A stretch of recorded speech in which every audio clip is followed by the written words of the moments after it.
High বন্ধুরা, আজকে বানাবো দেশি মাংসের রেসিপি। তো আমি এখন চলে যাচ্ছি আমাদের যেখানে দেশি মাংস আছে সেখানে চলে যাচ্ছি বাজারে আনার জন্য। তো কাছাকাছি চলে এলাম, এই যে নিয়ে নিলাম, দাম মাত্র 500 টাকা নিল। তো সেটাকে আজকে রেসিপি বানাবো। তো এখন দোকান থেকে নিয়ে নিলাম আদা, রসুন, জিরা, যা যা মানে লাগে আর কি সামগ্রী নিয়ে নিলাম। এখন চলে যাচ্ছি বাড়িতে চলে এলাম, বাড়ির কাছাকাছি চলে এলাম, এই যে চলে এলাম। আর একটুখানি এই যে বাড়িতে চলে এলাম, আগে থেকে গরম জল করা ছিল তার জন্য শর্টকাট হলো। তো শুনে নিলাম, অল্প পানি দেখালাম, মনে কোনো মাইন্ড করবেন না। তো এই যে চুলা কমপ্লিট, তখন সেটাকে আগুনে একটু সেঁক দিয়ে দেবো। এই যে আমার সেক চলছে। আর বন্ধুরা ভিডিওটি ভালো লাগে প্লিজ ভিডিওটাকে সাবস্ক্রাইব করে দিন। তো আমার আগুনের সেক দেওয়া কমপ্লিট, এখন কেটে নেবো। কাটছি, তো আমাদের যে ট্যাঙ্কি আছে ট্যাঙ্কি থেকে কাটছি, জলটা ডাইরেক্টলি হতে পড়ছে, তো আপনারা দেখতে পাচ্ছেন। এই যে কাটছি, আর একটু বাকি আছে কাটাকাটি। হ্যাঁ, কাটা আমার কমপ্লিট। এখন ভালো করে ধুয়ে নেবো এটাকে, দেশি মাংস তো ধুতে হবে ভালো করে, নাহলে টেস্টিং হবে না। তো ধোয়া আমার কমপ্লিট, কাটাকাটি সব কিছু কমপ্লিট, ধোয়া কমপ্লিট। বাড়িতে নিয়ে এলাম, বাড়িতে এই যে আনার পরে এই যে আমার আলু আছে, এখানে মরিচের গুঁড়ো, জিরের গুঁড়ো, ধনের গুঁড়ো, হলুদের বাটা, সব কিছু আগে থেকে আমি রেডি করে রেখে দিয়েছি। প্রথম পেঁয়াজ দিলাম, আলু দিলাম, তারপর দিলাম মরিচ, গুঁড়ো মরিচ লালটা, তারপর দিলাম এখানে জিরা, ধনিয়া, সাথে মিষ্টি আছে, তারপর দিলাম লবণ। আপনারা আপনার মতন করে কম বেশি দিতে পারেন, আমি আমার মতন করে দিচ্ছি কম বেশি করে। দিয়ে দিলাম এখানে আদা বাটা, রসুন বাটা একসাথে বাটা আছে। তারপরে দিয়ে দিলাম হলুদের গুঁড়ো। তারপর চলে আসবে তেল।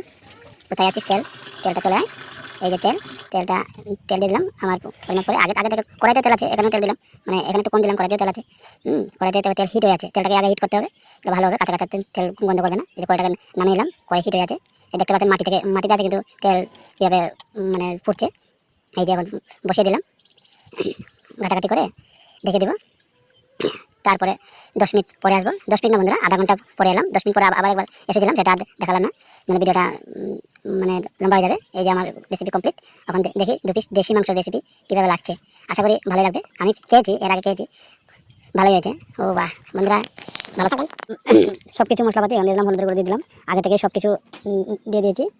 তো জিরের গুঁড়ো, হলুদের গুঁড়ো, মরিচের গুঁড়ো সব দিয়ে দিলাম, বাকি আছে তেলটাকে দিয়ে দিব। তেলটা কড়াইতে আছে, তো তার জন্য এখানে একটু কম দেবো, দিয়ে দিলাম। এখন মেখে নেবো ভালো করে, মাখা আমার কমপ্লিট।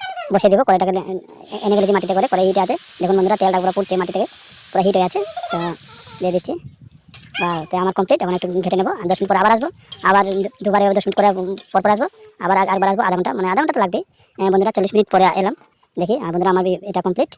তো আপনারা এইভাবে করে খেতে পারেন, আশা করি ভিডিওটা মানে দেখে কিছু শিখতে পারলেন। বন্ধুরা ভিডিওটি ভালো লাগে প্লিজ ভিডিওটাকে সাবস্ক্রাইব করে দিন, আমি বহুত কষ্ট করে এইভাবে ভিডিও তৈরি করি। তো আপনারা দেখতে পাচ্ছেন, মানে একটুখানি ঝোল তো রাখতেই হয়, বাড়িতে খাবো ভাতও দিয়ে খাবো। তো সাথে রেসিপিটা হলো নাই খাইলাম মাংস, এই যে মদ নাই, কিন্তু মদের কোনো ইয়ে নাই। এটা জলের বোতল, এটাও জলের বোতল, এই যে বুড়দা, আমি